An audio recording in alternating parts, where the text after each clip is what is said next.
Praise the Lord ya. Wahyu 5, mari kita buka. Kitab Wahyu akhir zaman, kita akan bahas demi aplikasi sehari-hari.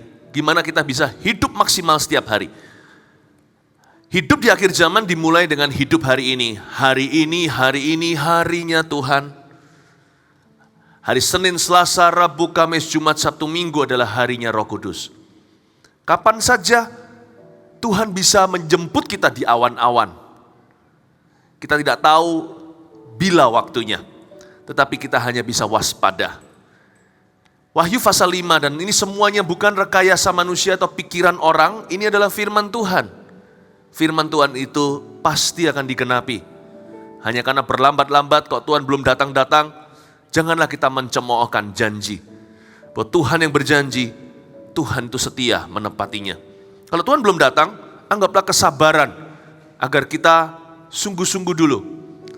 Anggaplah Tuhan itu menunda demi orang-orang yang kita cinta. Supaya jangan satu pun di antara mereka binasa. Bayangin kalau Tuhan datang sekarang, om Anda gimana? Ponakan Anda itu, saudaramu. Ada banyak orang yang akan masuk neraka. Ada banyak orang yang akan jatuh ke kaki si angsang antikristus. Ada perbedaan loh ya. Adanya gereja perjanjian baru di dunia ini yang sekarang sedang dirudung corona, dengan kalau tidak ada gereja, itu akan ada bedanya. Nanti di ibadah-ibadah berikutnya saya akan jelaskan lebih terperinci lagi. Bagaimana malaikat, Tuhan itu punya malaikat penahan. Jadi kejahatan, penyakit sampar apapun itu tidak bisa sampai menjadi-jadi. Because of the church. Karena gereja. Therefore church must be strong. It shouldn't be weak in times like this. Gereja harus kuat, tidak boleh lemah di saat-saat seperti ini. Sebagai hamba Tuhan, sebagai pendeta, sebagai gembala. Kita adalah rasul-rasul Injilnya. Kita harus teguh, tegar. Berdiri, tahu di saat-saat manusia meragukan dan mencemoohkan Tuhan. We stand upon the word of God. Kita berdiri di atas dasar firman. Gereja harus kuat. Gereja lain saya tidak berkuasa, tidak berwenang. Gereja Mawar Sharon di SCC sini dan seluruh regional, we will be strong. Amin. Bapak Ibu Saudara, kasih tepuk tangan untuk Tuhan. Kitab yang dimaterai dan anak domba, ambil catatan, kita siap dalami firman. Maka aku melihat, ayat 1, di tangan kanan dia dengan D huruf besar, itu Yesus Kristus, anak domba Allah, yang duduk di atas tahta itu, sebuah gulungan kitab yang ditulisi sebelah dalam, dan sebelah luarnya ada sebuah kitab yang ditulisi dalam dan luarnya, dan dimeterai dengan ketujuh materai. Ayat ini dimulai, pasal 5 dimulai dengan sebuah kitab, bukan Alkitab, sebuah buku yang Yohanes lihat dalam pewahyuan, dan buku itu di tangan kanan dia dengan D huruf besar, di tangan kanan anak domba Allah. Buku itu dimeterai dengan 7 materai, berarti sungguh-sungguh terkunci secara total. Do you know that we have a God who can keep secrets? Saya mau bicara dulu tentang dimaterai dengan 7 materai. Kita ini punya seorang Allah yang bisa menjaga rahasia. Salah satu sifat kemuliaan Tuhan adalah dia bisa menjaga rahasia kita. Dia juga bisa menjaga rahasia dunia, rahasia masa depan. Jadi kalau kita mau menjadi seperti Kristus, kita juga harus bisa simpan rahasia. Kalau seumpamanya kita itu tahu sesuatu, dan itu bukan untuk orang banyak tahu, bukan untuk menyembunyikan dosa, tapi kalau kita tahu sesuatu yang hanya berguna buat orang tertentu, jangan kemana-mana kita ceritakan. Itu sama sekali enggak seperti Tuhan. Hidup maksimal sehari-hari itu hidup seperti Kristus. Bukan kita mau dapat apa hari ini, besok kita kejar perkara duniawi. Tapi kalau kita mau menjadi seperti Tuhan setiap saat, belajarlah seperti Allah kita. Yang ada buku 7 materainya. Betul-betul ditutup rapat. Tuhan itu enggak sembarang cerita sama sembarang orang. Karena itu Tuhan punya sahabat, yaitu Abraham. Dia ceritakan dia mau apa dengan Sodom dan Gomora. Itu pun Tuhan pertimbangkan. Haruskah aku simpan rahasia ini dari temanku?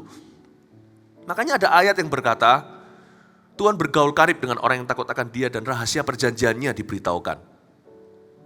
Jangan jadi seorang gosiper di akhir zaman. Jangan jadi seorang gosiper. Sama sekali tidak seperti Tuhan. Gosip itu apa? Ada 2 macam tipe gosip kalau Anda supaya Anda tahu perbedaannya.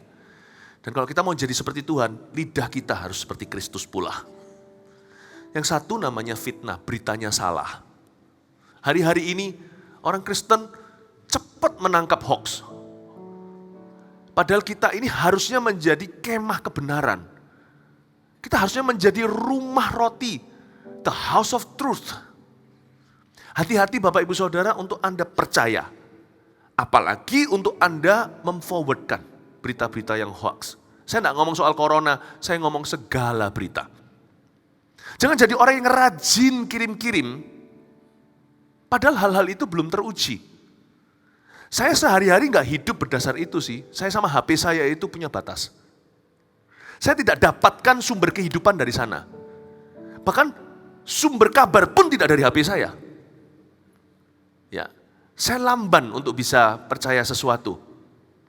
Saya lamban. Saya perlu untuk verifikasi dulu kebenaran daripada berita itu. Sebelum saya percaya, apalagi saya tularkan ke orang lain sebelum saya beritahukan. Saya orang yang menyaring karena saya tahu bahwa saya harus menjadi sumber kebenaran. Fitnah itu beritanya salah. Tahu nggak ya? Tahu nggak ya? Pak Denny hamil loh. Itu jelas-jelas fitnah. Beliau nggak punya kandungan. Gosip itu beritanya benar. Bisa jadi benar lah.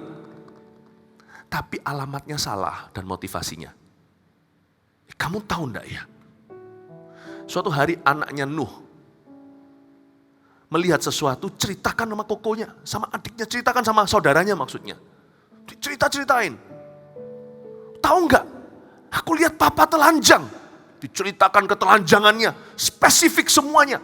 Maaf nih, sampai nanti mallnya di mana? Ya kan? Dia ceritakan tubuh papanya. Gak ada gunanya.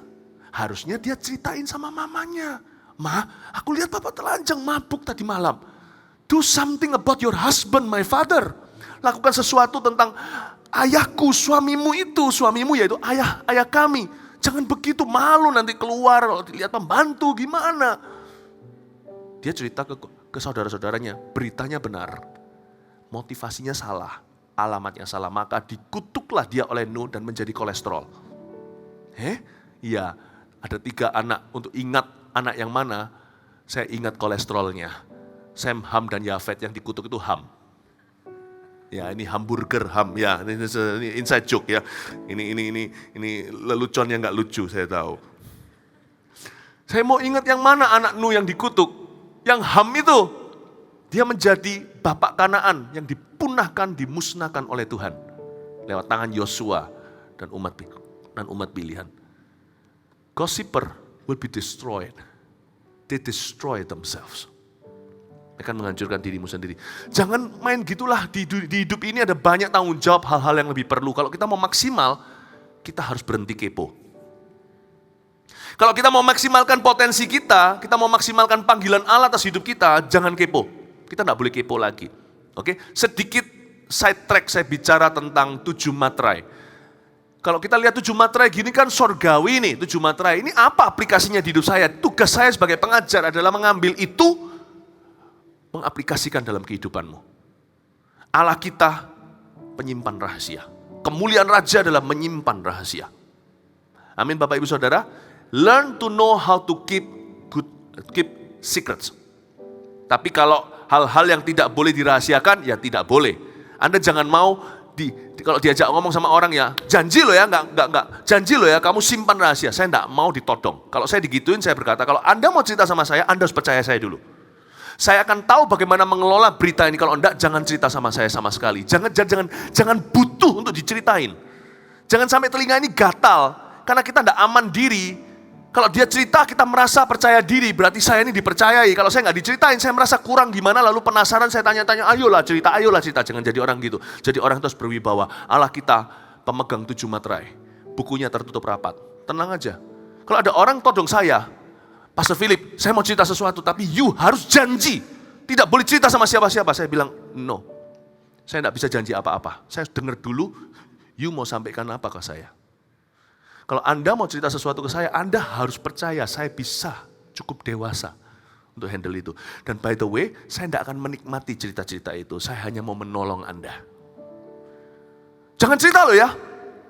Saya tidak mau digituin. Jangan cerita sama istri loh ya. Saya yang urusi pernikahan saya, bukan kamu. Jangan ngomong gitu, tidak usah marah. Mereka nggak ngerti apa yang mereka katakan kadang-kadang. Jadi kita cuma bilang, saya tidak janji apa-apa. Kalau Anda ragu cerita sama saya, lebih baik jangan. It's okay loh with me, saya doakan saja. Oh iya, saya cerita. Paham maksud saya Bapak Ibu Saudara? Kita juga harus menjadi pemegang 7 materai. Jadi gitu ya.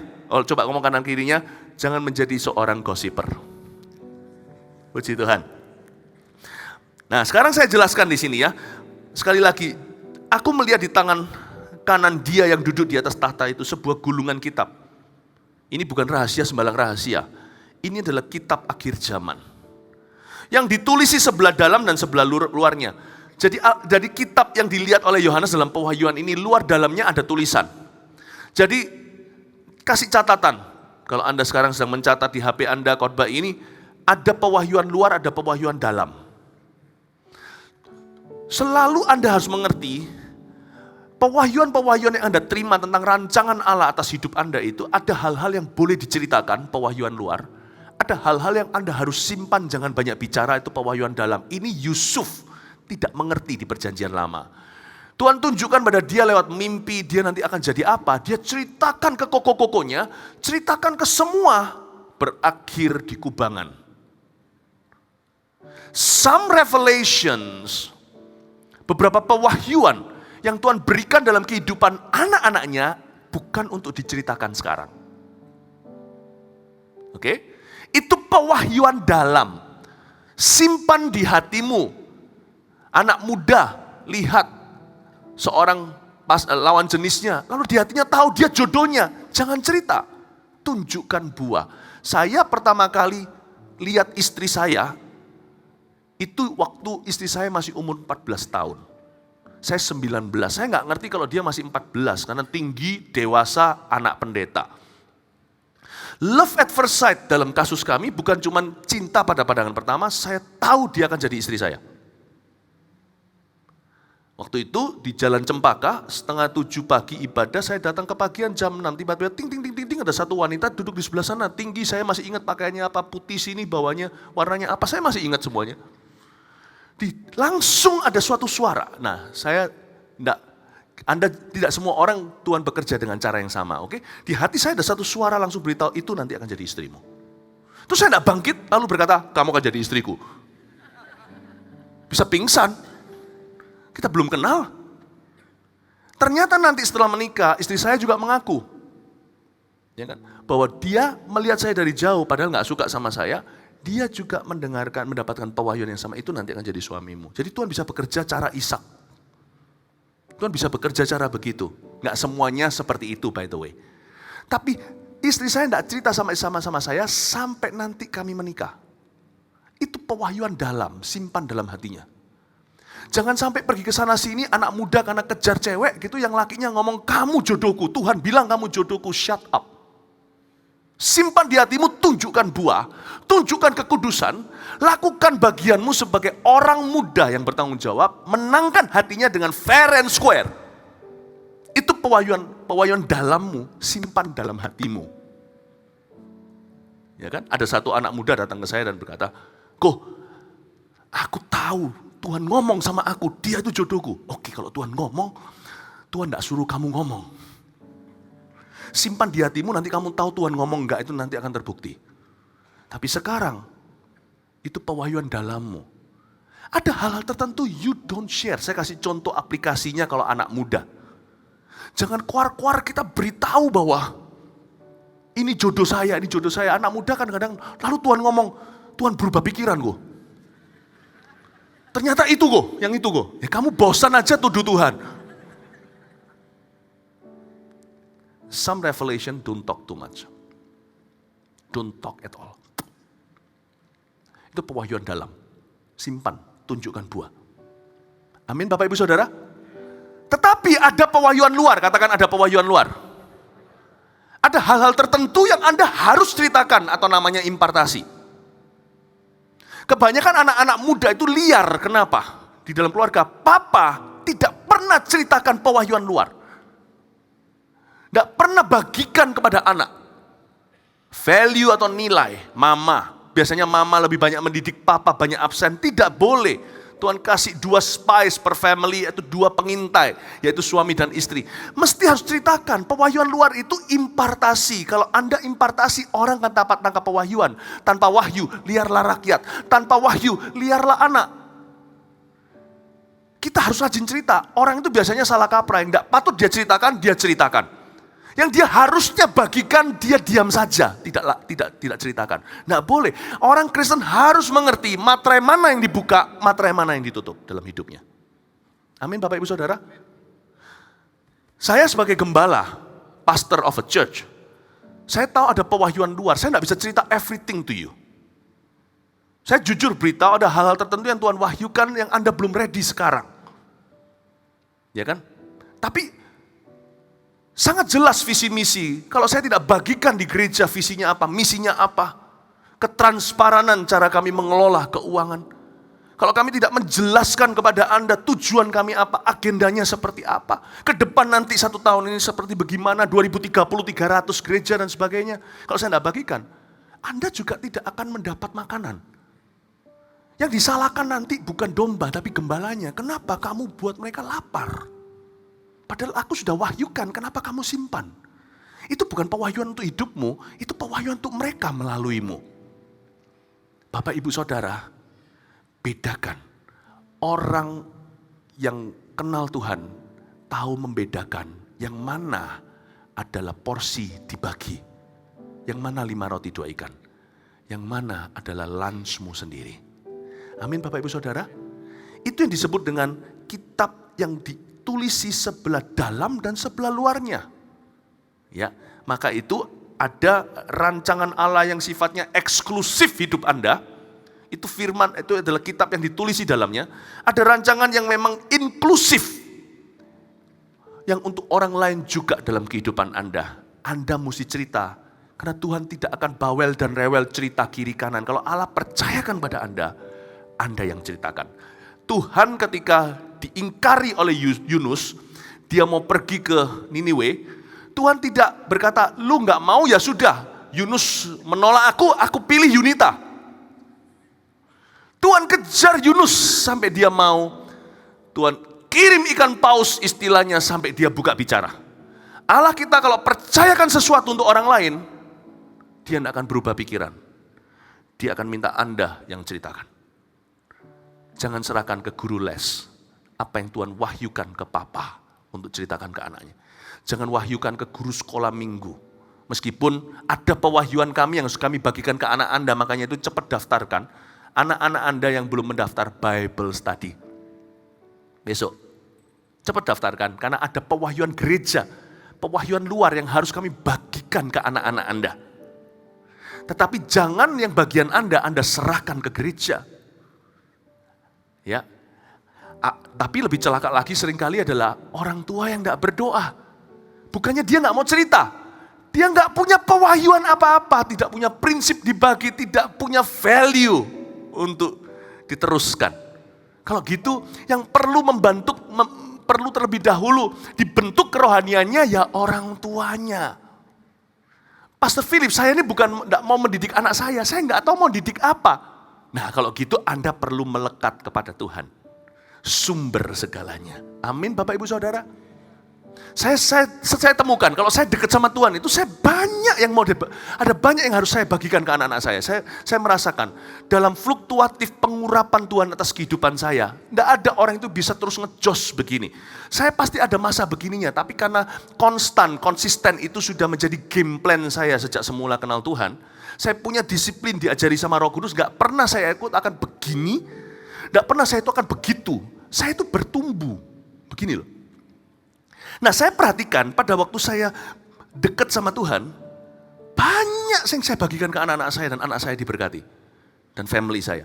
Tapi ada masa di mana saya agak sedikit kendor sama Tuhan. Loh, Pastor Philip bisa kendor? Ya bisa, namanya muscle aja bisa kok, otot aja bisa kok. Pada waktu saya agak kendor sedikit, kendor loh ya, bukan jeblok ya. Waktu saya kendor, saya temukan lebih sedikit yang saya bagikan. Jadi ternyata saya bukan sumbernya, tapi dia yang pemegang materai itu. Apa yang dia bukakan ke saya tahu ini luar atau dalam. Kalau ini luar, sesuatu harus keluar dari saya. Saya bagikan. Anehnya, semakin dekat, semakin banyak pewahyuan. Yesus berkata di Yohanes 15, kamu tidak bisa berbuat apa-apa di luar aku. Akulah pokok anggurnya. Saya rasa kalau Anda mau jadi berkat buat keluarga Anda, bukan saya rasa, saya yakin, Anda mesti mendekat sama Yesus. Tidak bisa enggak. Amin Bapak Ibu Saudara. Jangan sampai kalau saya kendor, jemaat juga kurang nutrisi. Khotbah saya sudah mulai tidak ada pewahyuan. Khotbah saya adalah sesuatu yang klise, tidak ada pewahyuan. Saya berdoa agar saya dekat, doakan kami terus, pemberi makan, supaya kami dekat sama Tuhan. Supaya nanti yang makan adalah Anda yang diuntungkan. Kasih tepuk tangan untuk Tuhan. Baru satu ayat kita lanjut ya, supaya kita bisa selesaikan. Pasal 5, Anda diberkati Tuhan? Oke. Dan aku melihat seorang malaikat yang gagah, yang berseru dengan suara nyaring. Ini setelah lihat kitab, sekarang Yohanes lihat malaikat yang gagah. Yohanes setelah melihat kitab rencana Allah atas dunia, dia melihat malaikat yang gagah, yang berseru dengan suara nyaring, katanya, siapakah yang layak membuka gulungan kitab itu dan membuka materai-materainya? Seperti ada sebuah sayembara. Siapa yang tahu apa yang akan terjadi dengan dunia? Siapa yang pegang hari esok? Itu malaikat gagah loh. Kalau kita melihat malaikat itu, kita pasti distracted dari Yesus. Ya. Kita lihat malaikat gagah. Tapi malaikat gagah itu pun mengarahkan mata kepada seseorang yang lain. Dia berkata, siapa yang layak membuka? Yohanes harusnya berkata, saya kira Sir, Tuhan, saya kira Anda yang layak. Karena Anda gagah perkasa, Anda mulia. Tapi malaikat pun tidak mencuri kemuliaan Tuhan. Dia berkata, bukan aku. Segagah aku diciptakan begitu mulia, aku ini ciptaan. Yang tahu apa yang akan terjadi dengan dunia dan kehidupan setiap manusia dan masa depannya. Yang pegang hari esok mereka, yang pegang kunci hidup mati mereka. Bahkan bukan kami para malaikat yang paling mulia. Lalu dia berkata di ayat 3, itulah sebabnya kita semua harus selalu mengarahkan mata ke Yesus. Jangan pernah merasa diri sumbernya. Segagah, sekarisma apapun, sewibawa apapun, seberkarunia, sehebat, sekaya apapun, never think that you are the source. Dan jangan pernah arahkan mata kepada diri sendiri, selalu kepada Kristus, kepada Kristus. Kalau kita kendor, kita molor. Kalau kita dekat, kita naik. Ayat 3, tetapi tidak ada seorang pun yang di sorga, atau yang di bumi, atau yang di bawah bumi yang dapat membuka gulungan kitab itu, atau yang dapat melihat sebelah dalamnya. Maka menangislah aku dengan amat sedihnya. Ini Yohanes nangis nih, karena gak ada yang bisa buka kitab materai itu. Karena tidak ada seorang pun yang dianggap layak untuk membuka gulungan kitab itu ataupun melihat sebelah dalamnya. Ayat 3 sekali lagi. Siapa aja yang gak bisa buka, catat baik-baik. Supaya Anda tidak cari tahu nasib hidupmu dari sumber yang salah. Pertama, tidak ada seorang pun yang di sorga atau yang di bumi. Tidak ada seorang pun yang di sorga atau yang di bumi tahu. Katakan, tidak seorang pun yang di sorga dan di bumi tahu. Coba katakan, tidak ada seorang pun yang di sorga dan di bumi tahu. Jadi Bapak Ibu Saudara, tidak ada satu orang pun, tidak ada malaikat yang tahu di sorga, tidak ada santo dan santa yang tahu. Do not pray. Jangan berdoa kepada orang-orang kudus yang sudah mati. Mereka tidak tahu nasib hidupmu. Dan jangan juga berharap sama manusia yang orang-orang kudus yang masih hidup. Kalau kami para hamba-hamba Tuhan dianggap sebagai orang suci, itu karena teladan, bukan karena kami tahu apa yang akan terjadi dengan hidupmu. Makanya iman itu harus kepada Tuhan, bukan kepada manusia yang hidup maupun mati. Jangan berdoa kepada santo, jangan berdoa kepada santa. Karena mereka semua pasti sedih jika Anda berdoa kepada mereka. Cuma mereka tidak bisa ekspresikan karena mereka sudah di sorga, orang-orang kudus itu. You cannot unveil the future. Anda tidak bisa membuka masa depan dengan tanya mereka. Ini Yohanes dibawa Tuhan ke sorga untuk melihat. Ketemu sama Santo Santa itu berkali-kali dalam penglihatannya. Dia lihat orang-orang kudus. Dia lihat martir-martir Kristus bahkan di bawah mesbah nantinya. Dan none of them, tidak ada satupun di antara mereka tahu apa yang akan terjadi dengan dunia. Tidak ada satupun mereka tahu apa yang terjadi 5 menit kemudian dalam kehidupan orang yang masih hidup di dunia. Oke, karena itu jangan berdoa kepada arwah. Aku mau tanya engkongku yang sudah mati lewat satu medium. Percuma. Kalau dia tahu tentang kehidupanmu, tentunya mereka sudah menghindari kematian waktu mereka masih hidup supaya mereka tidak berakhir sebagai arwah, ya kan?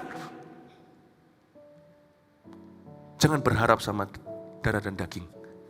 Kalau Anda boleh berharap pada darah dan daging, seperti kami ini, cuma debu dan tanah, berharaplah untuk kami beritakan kebenaran.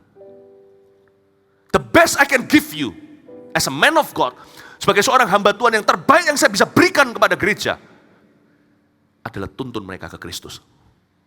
Bukan tuntun mereka ke kami. Itu dia, itu mandat kami.